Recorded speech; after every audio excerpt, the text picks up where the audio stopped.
PBC, ang nakuha nating PBC is 87.8958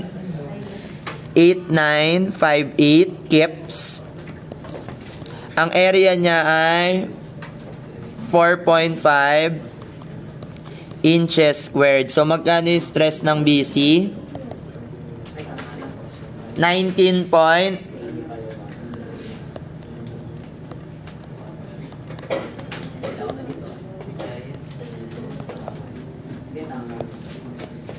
Next, stress naman sa AB. The normal stress at AB is equal to PAB divided by the area AB. So, ang area AB natin is 50.4149 kips divided by the area ng AB. Magkano? Ito yung area 1. That is 1 inch squared. So, magkano yung stress AB? 28 point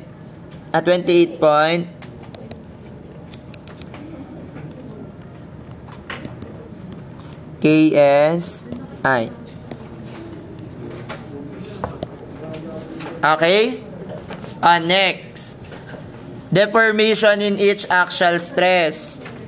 So, ang formula ng deformation BC is equal to PBC LBC over area ABC, area BC rather, then elasticity ni BC.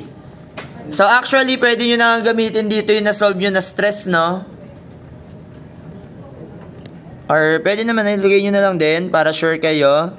87.8958. Ano yung length ng BC natin? 16. So, that is 16 feet. So, i-convert na lang natin ng inches. So, ang 1 foot ay merong 12 inches. Ang area BC is 4.5 inch squared. Ano yung modulus of elasticity? 10,000, no? 10,000 KSI.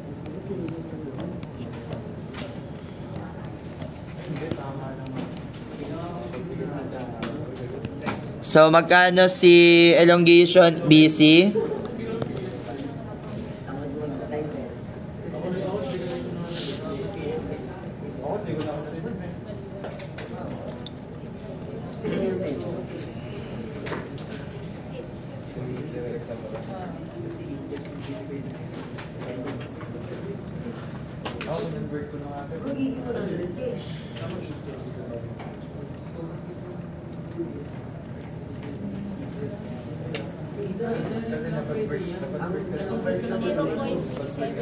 $0.375. Next, for the elongation AB, that is equal to PAB LAB divided by area AB modulus of elasticity AB. So, magkano yung P ng AB? 50.4149 multiplied by L. Ang length niya kanina ay 12 feet long. So, i-multiply lang natin ng 12 para maging inches divided by the area, 1.75. And then, modulus of elasticity, 29,000. So, the elongation AB is equal to 0.143 inches. Oh, di ba may apat na nasagot? Sino nakatama sa apat? Congrats. So, ngayon, tignan nyo yung given natin kanina yan. Di ba ito siya? Ayan. So, initially, nandiyan siya, no? Tapos ngayon, di ba si AB nag-elongate? So, ano yung elongate niya? This is 0.1430. Tapos, ito, mag-elongate din at a certain... Teka, may natamaan ng temper na basag. This is 55 din, no? Tama? So, magkano yun? Ano yung elongation nito? 0.375. Ngayon, syempre ito, perpendicular yan, yung pagbagsak niya na yan. Tama? Tapos ito din, perpendicular. Ito, perpendicular to, perpendicular din yan. So, ngayon, ito na yung horizontal displacement ni P kasi ito siya initially, di ba? Ayan, dito siya nag-travel. Ito na si force P, no? Kasi syempre hahaba to. Asan ba yun? This one, mapupunta yan dito, tsaka doon. Asan dan? Sir, kailangan ganyan na ganyan yung drawing? Ito na nga yun, oo.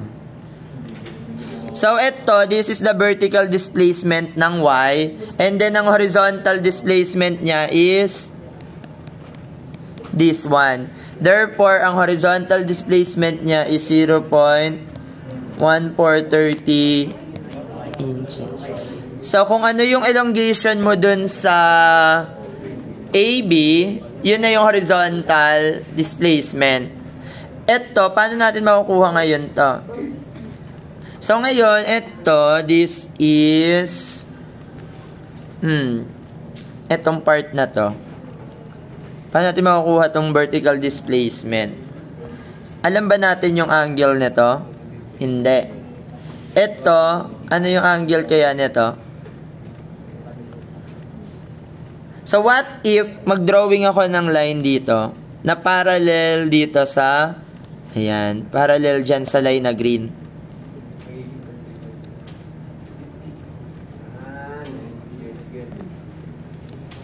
Tama? Nakikita yung kulay green? Gumawa ako ng parallel line dito sa may kulay green. Tapos, itong part na to, ayan.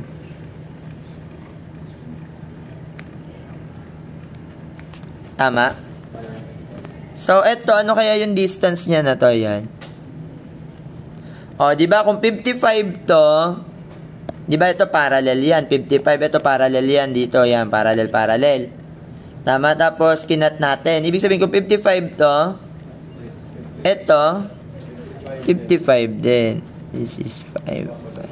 So, makukuha natin tong length na yan. Ito, yung color purple. Ayan. Paano natin makukuha yung purple na length na yan?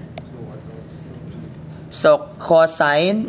So, the cosine 55 is equal to the x adjacent, yung kulay green, yung kulay purple, divided by 1.30. Therefore, x is equal to 0.1430 cosine 55. O, wag nyo na i-simplify yan. Okay na yan. Ito, yung color green na to, ano yung length ng color green na to? Tama. So, ito, ano yung angle nito? Kung 55 to, perpendicular yon 35. Eh, di ibig sabihin, ito, ano yung angle nito? 55 lang din, no? Kasi right triangle lang naman yan, eh. Diba, para makikita nyo na kasi parallel lang to, parallel. Oh, yun din yung angle. So, to solve for the delta y, so pwede kang gumamit ng sine. Sine of 55 is equal to opposite. Ang opposite niya, ito. Tama? Ito yung 55 na kino-consider natin. That's equal to x. 0.1430 cosine 55 plus yung elongation 0.375 divided by delta y. So, magkano yung delta y?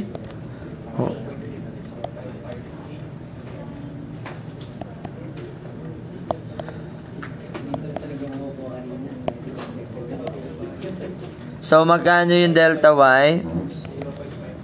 0.558 inches downward.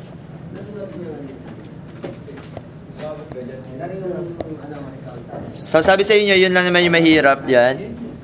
So, kailangan ma-imagine nyo yung pag-elongate niya. So, kaya ito mahalaga to. Kailangan ma-drawing nyo siya. Na nag-elongate siya dito, Pag-post niyo po yan.